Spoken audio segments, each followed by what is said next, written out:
KZN. Which KZN are you talking about? Because mina mangicabanga, I don't think maybe you mean this one from here in South Africa. And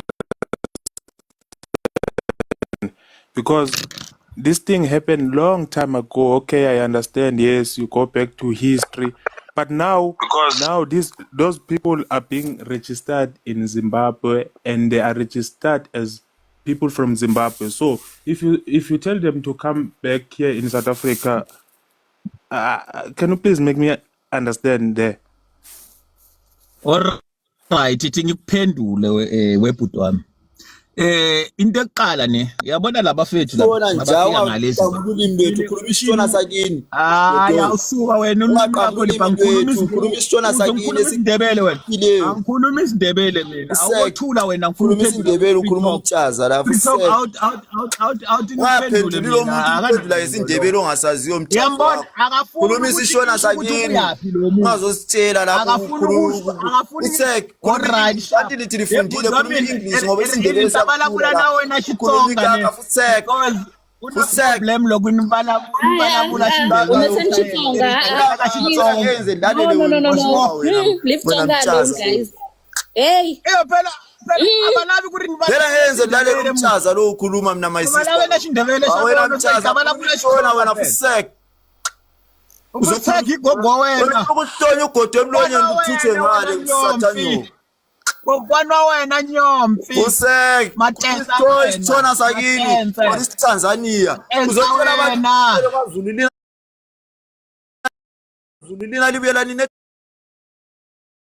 Tanzania Burundi le bakuzile bathi uphethe passport la kuphi wena bakuzile bathi uphethe passport azositshela lapho ufuna ukutshela South Africa le ulithatha uthole nomkokotela le history yaphala umgali lapho izositshela lapha abantu beCapet dala khona lapho lidala konke lokho wena Okay guys, okay. wena siyakwazi wena uyangazi uzokenzani phela mawunga Guys, Yimani, whoa, wait, guys, we have new speakers. Zamo, are you there? Zamo. Good evening, Sanbonani. Hi. Yeah. Good evening to everyone on the panel. My goodness,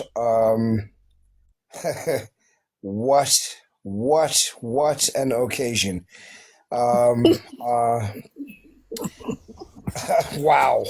You know, if the Pan-African on the platform will give me an ear, Mongapega, what is happening now is a perfect display of why this ideal of yours is flawed, why the whole idea of Pan-Africanism is 200 years early. 200 years, make no mistake. What we're seeing now, and you know what, I appreciate these gentlemen, both of them, Hattrick and Alda. I really appreciate both of these gentlemen because they are displaying something that most Zimbabweans won't do. We have Zimbabweans coming on different panels on a daily basis saying things like, "No, we get along," and they try and push the whole Pan-Africanism agenda sweetly, and they try and make it sound like we're ridiculous in our notions. This example is what tribes, right? The type of hatred we're talking about is something that we haven't experienced in forever as South Africa. Yes, somebody pointed out we have our own differences. Sinamatwana, Sinamatonga, Sinamasutu, Sinamazulu, Sinamapedi. Spaningi, we're a rainbow nation indeed, but when it comes to matters pertaining to our country, not only did we fight in our own way, right? I hear a lot of Zimbabweans saying that Zimbabwe is a military state right now. In apartheid, this country was militarized as well. They used to even threaten foreign countries that seemed to want to help us. So people had to be unalived. People were unalived to get what we have today. Yet we have Zimbabweans and other foreigners coming in telling us how we should be living when they couldn't even get it right. Now, I'm not even talking about the actual struggle that they lost, right? When they tried to take over their country in the way that they did, they couldn't even get it right amongst themselves. That's something we've achieved. So instead of pointing fingers and talking about unfounded education that you have, I mean, earlier on this morning, I was on a panel, and we were being told that the elder people or the older people in Zimbabwe seem to have more education than our own people, where we had people who were nurses and social workers, people like your Winnie Mandela's, people like your Adelaide Tambo's. We had loads of people who were educated during apartheid.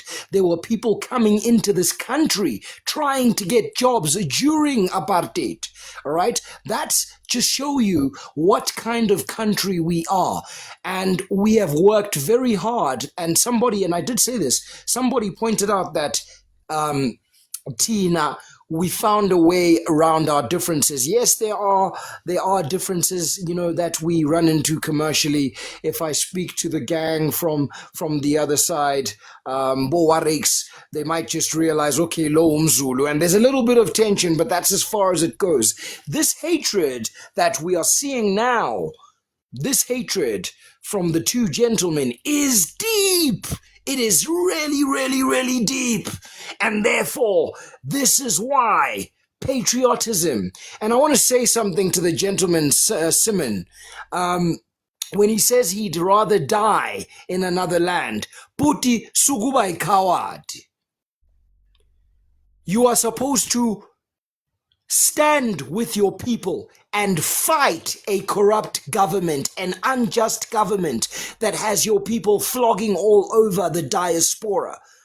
You are not supposed to confidently stand on a platform, nevertheless a South African platform on the internet, and say, I'd rather die in another country, because you guys are too cowardice to sit down and sort out your problems. You are one people. You are one people, but your hatred is so much that it spreads among the diaspora. You bring your hatred here and you judge people when your own home is broken so much. This is why some of us have adopted not Pan-Africanism, patriotism. We are patriots and we are fighting, right? We don't want any affiliation with this nonsense that is going on. We are not social workers. We will not tolerate this either. We have heard the theories about your kids being innocent and they are not part of it. A child, we don't care. We don't care about that. We want you to go until you must go for 200 years and come back when you can kumbaya together, because the hatred that you are displaying to each other is unspeakable. I know that if I gave you guys pangas right now and put you in a room, you guys would chop each other to pieces. This is something unfounded. We cannot get along with this. It's not just you guys, it's the Nigerians as well. They do it. 400 tribes. How did they get that right? Yes, there's a lot of people there, but 400 tribes that hate each other to bits. Right? It is unspeakable. It is unspoken of. It is uncharted territory. We are not big enough to house Africa and its problems. These things that you people are doing here are unrealistic. We will not be able to kumbaya. And nowhere in your languages do you have anything that symbolizes or represents the statement Ubuntu. You do not have that. Because if you had that, you would not be on another platform, on a South African platform, showing us, patriots, that we are completely right. These Pan-Africans come here and they have no plan. There is no plan. You heard it from the man who said he was a Pan-African. You have no plan to fix this. You cannot expect to start fixing a broken mess in a country like South Africa. These people are broken characteristically, uncategorically, unequivocally so, socially, in every single way. And we cannot be expected to coexist with such. Thank you for letting me speak. No, thank you. That was so beautiful. It was like listening to radio. Thank you so much for that. We do have Mashelege. Mashe, are you there, my brother? Siyabonga Putlami, thank you very much for your message. And Elder, 2 sorry to minutes. say that only Let's give Shonas new could speakers. understand what she said. The Oh, Ndebeles will never wake up one day and understand you. no, guys. Okay, no, guys, don't start again. Thula Please, abanikazi guys, bendawo please. basakhuluma wena. No, guys, can we not do that, please? Can we not do that, please? And then you guys, the very same lips that you're doing to say this, you're gonna open those lips and say that the white people are the problem. With those very same lips, you're gonna open them and say the enemy is the white person. Yet you are here proving ukuthi we are the enemies ourselves. And until we sit here and actually accept that we have a problem and we have to fix it, as black people, as Zimbabweans, as South Africans, as Ntontoni, as whatever, and then we can't go forward as Africa. And this is why we had other black people feeling comfortable with selling other people to slavery. It's still happening till this day because of things like this. Mina, guys, I don't want to lie. I don't like Zimbabweans, but it's so sad to actually say this. It is so sad. Because I really wanted the Pan-Africanists to prove me wrong one day. I really wanted them to say, you know what, Zimbabweans have worked it out, Nigerians have worked it out, you guys said they should go work it out, they did it, now let's become one. I was hoping to get disappointed one day. But you guys are really, you like, this is another 10 step back. 10 step back.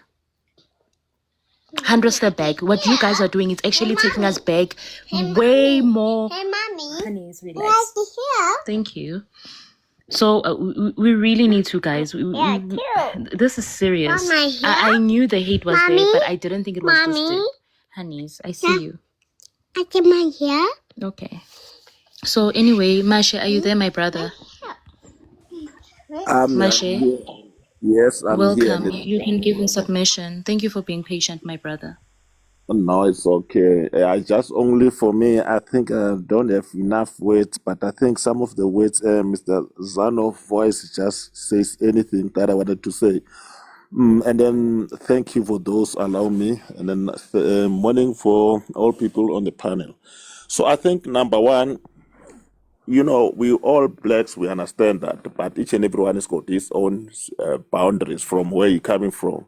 So, but the thing is only when I say, when I'm normal in this world, well, how should I be remembered? So the only question, if you don't know where you're coming from, and then where your culture is, and then we always fighting of Mina, I'm coming from there, I'm coming from, I'm in South Africa, yes, I'm a South African, which I have to fight for my country. And then one thing for sure, we need to tell our brothers, I'm going to call you my brothers and my sisters from another country. It's okay. This is how my Ubuntu coming from. But the thing, my question is, when we welcomed you in the country, and then but you don't go and fix your country, now you are fighting with something that is very small. Now because of tribalism, what is going to help you? Remember, now you are not doing for yourself, you're doing for your kids. So your kids, what they're gonna do? What they're gonna learn? But you say, I'm a cultural. Where are you cultural? Because of, I think someone said here, because of, remember, when you are normal, where are you going to be buried? And then you must remember each and every day, as we are a black African, guys, we know our roots, where we're coming from. So you must use that roots. You must remember, on this, we got three different things. We've got branches, we've got leaves, we've got whatever, and the roots.